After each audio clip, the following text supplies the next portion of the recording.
بسم اللہ الرحمن الرحیم۔ السلام علیکم ورحمۃ اللہ وبرکاتہ۔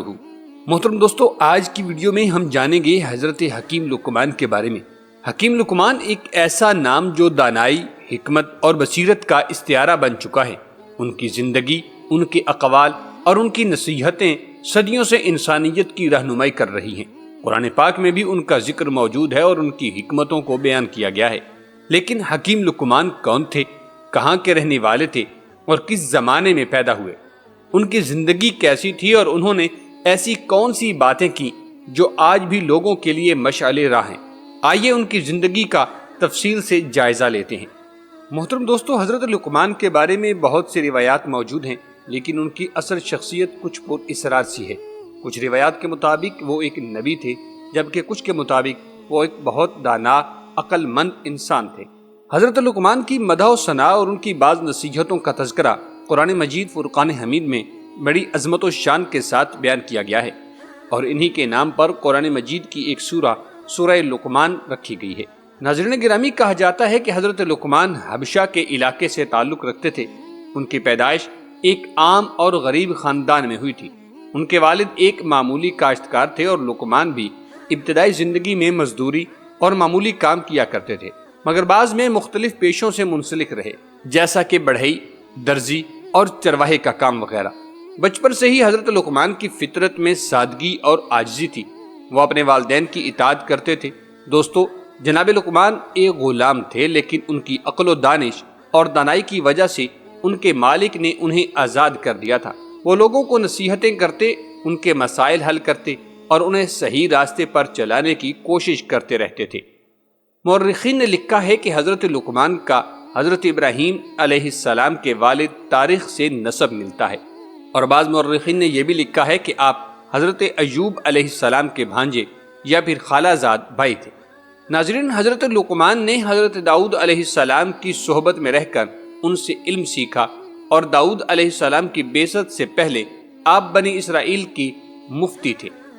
مگر جب حضرت داؤد علیہ السلام منصب نبوت پر فائز ہوئے تو آپ نے فتویٰ دینا ترک کر دیا تھا۔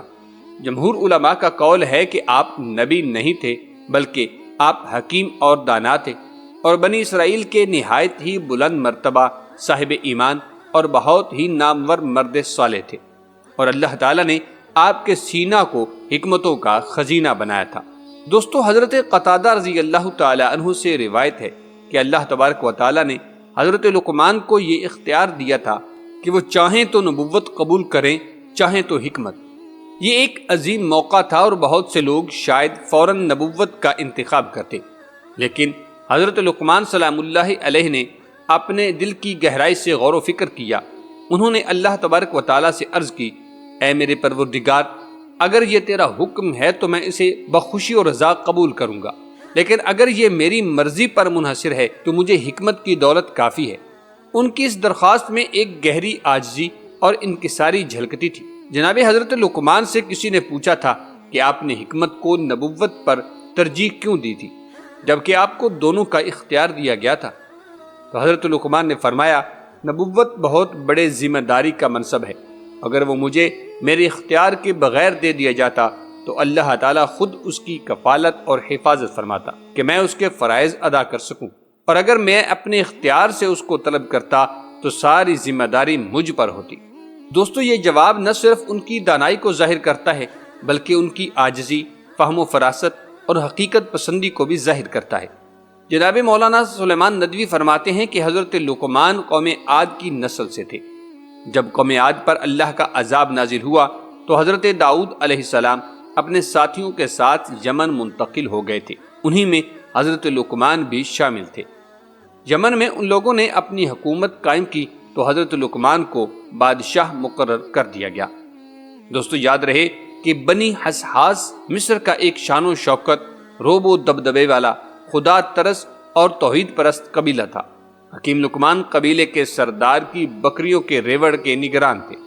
ویسے تو یہ ایک ادنا سے غلام تھے، لیکن عقل مند اور دانات ترین لوگوں میں شمار کیے جاتے تھے۔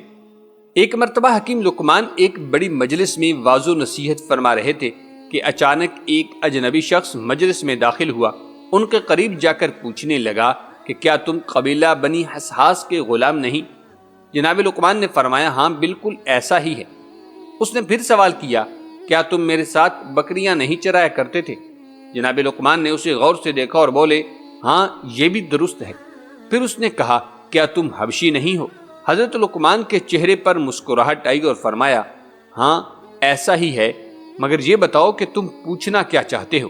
اس نے کہا کہ پھر کیا وجہ ہے کہ تمہاری مجلس میں اس قدر زیادہ تعداد میں لوگ آتے ہیں اور بڑے ذوق و شوق سے تمہاری باتیں سنتے ہیں؟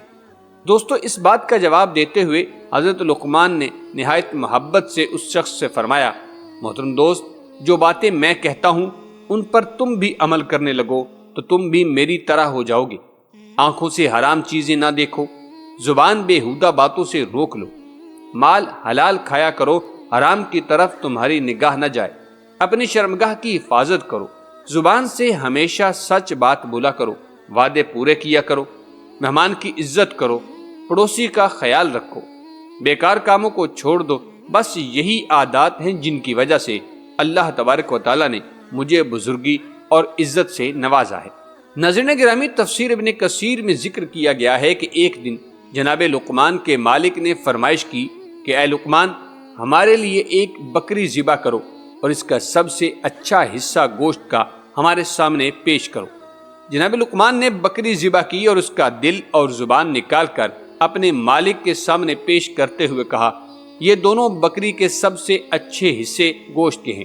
ابھی چند ہی دن گزرے تھے کہ ان کے مالک نے پھر فرمائش کر دی کہ اے لقمان، ہمارے لیے ایک بکری ذبح کرو اور اس کا سب سے برا حصہ وہ لے کے آؤ۔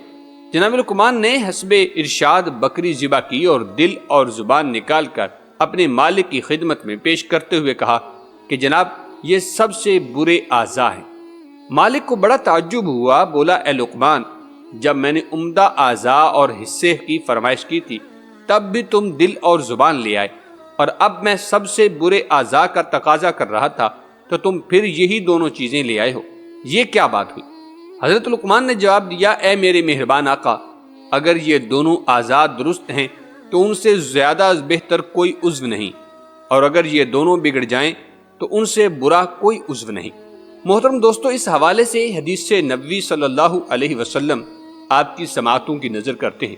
نبی دو جہاں صلی اللہ علیہ وسلم نے زبان کی حفاظت کے حوالے سے فرمایا کہ جب صبح ہوتی ہے تو تمام اعضاء بدنی زبان کے سامنے دستے سوال دراز کرتے ہیں، ہاتھ باندھ کر کھڑے ہو جاتے ہیں کہ اے زبان، خدا کے لیے سارا دن تو اپنی حفاظت کرنا، اگر تم حفاظت میں رہی، تم نے خود کو بچا رکھا تو ہم تمام سالم رہیں گے، یعنی ہم سب کی سلامتی تیری خاموشی اور سلامتی میں ہے، اور اگر تو بگڑ گئی تو ہم سارا دن تکالیف اور مصائب میں مبتلا رہیں گے۔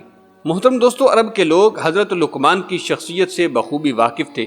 وہ نہ صرف انہیں ایک دانشور حکیم کے طور پر جانتے بلکہ ان کے اقوال کو اپنے اشعار و خطابات میں استعمال کیا کرتے تھے۔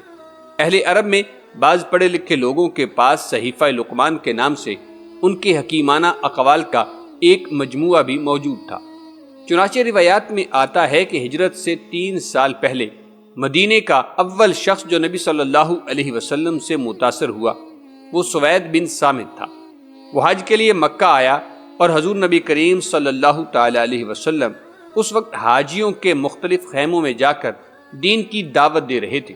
سوید بن سامت نامی ایک شخص نے جب نبی کریم صلی اللہ تعالی علیہ وسلم کی تقریر سنی تو بولا کہ آپ علیہ الصلوۃ والسلام جو باتیں پیش کر رہے ہیں اس میں ایک چیز میرے پاس بھی موجود ہے۔ نبی دو جہاں صلی اللہ علیہ وسلم نے پوچھا وہ کیا ہے؟ اس نے کہا میرے پاس مجلہ لقمان یعنی صحیفہ لقمان موجود ہے۔ آپ نے اس صحیفے کا کچھ حصہ سنا، پھر فرمایا یہ اچھا کلام ہے، لیکن میرے پاس اس سے بھی ایک اچھا کلام موجود ہے۔ اس کے بعد نبی دو جہاں صلی اللہ علیہ وسلم نے اسے قرآن سنایا اور اس نے اعتراف کیا کہ بلا شبہ یہ قرآن صحیفہ لقمان سے بہتر ہے۔ محترم دوستو، یاد رہے کہ مفسرین لکھتے ہیں کہ حضرت لقمان رضی اللہ تعالی عنہ نے فرمایا کہ میں نے 4000 انبیاء کی خدمت کی اور ان کی حاضری دیتے ہوئے ان پیغمبروں کے مقدس کلاموں میں سے 8 اہم باتوں کو چن کر یاد کر لیا تھا۔ نمبر 1، جب نماز پڑھو تو دل کی حفاظت کرو۔ نمبر 2، جب کھانا کھاؤ تو اپنے حلق کی حفاظت کرو۔ یعنی تمہارے حلق کے اندر حرام کا لقمہ نہ جانے پائے۔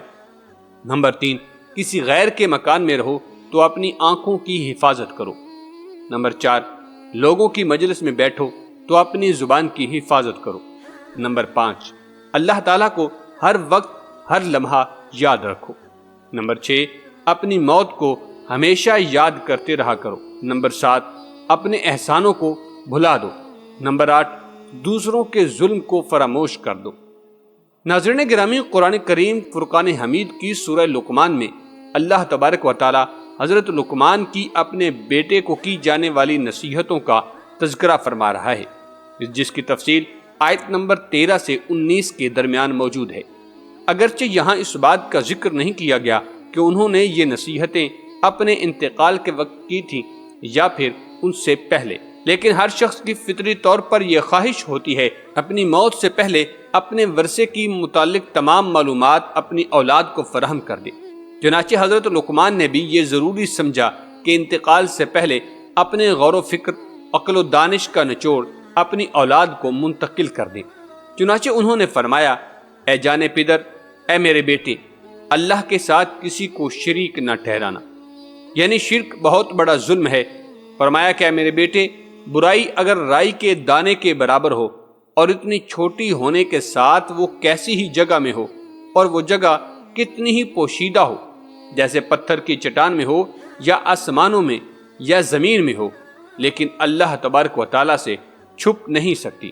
اللہ تعالیٰ قیامت کے دن اسے حاضر کر دے گا اور اس کا حساب فرمائے گا۔ بے شک اللہ تعالیٰ ہر باریکی کو جاننے والا اور اس سے خبردار ہے، اور اس کا علم ہر چھوٹی بڑی چیز کا احاطہ کیے ہوئے ہے، اور جو اللہ تعالیٰ کی اس شان کو پہچان لے وہ برائی کرنے سے ضرور ڈرے گا۔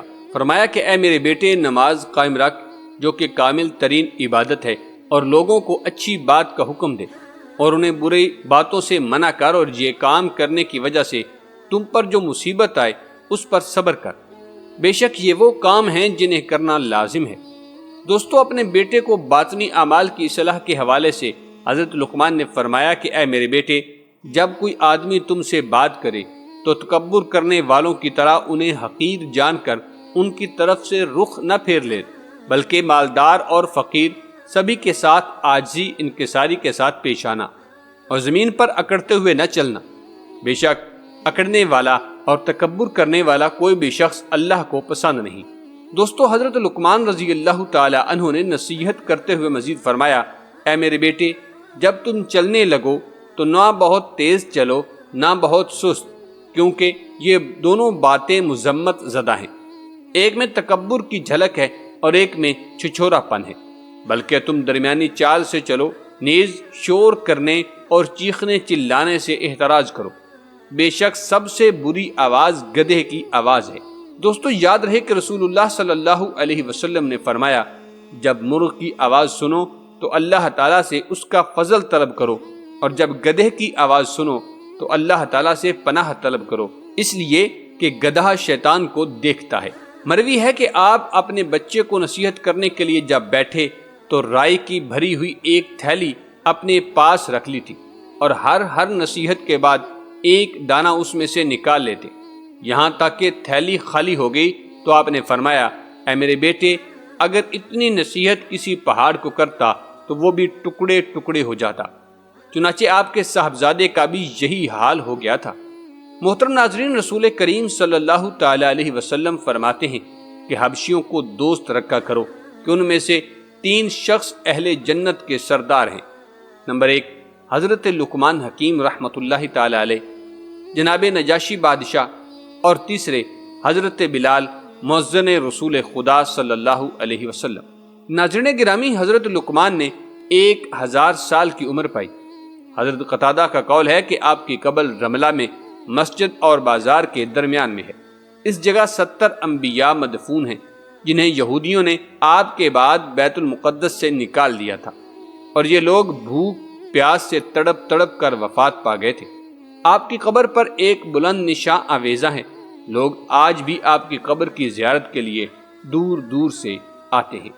امید کرتے ہیں کہ آپ کو یہ ویڈیو ضرور پسند آئی ہوگی۔ ملتے ہیں ایک نئی انفارمیٹیو ویڈیو کے ساتھ، تب تک کے لیے اللہ نگہبان۔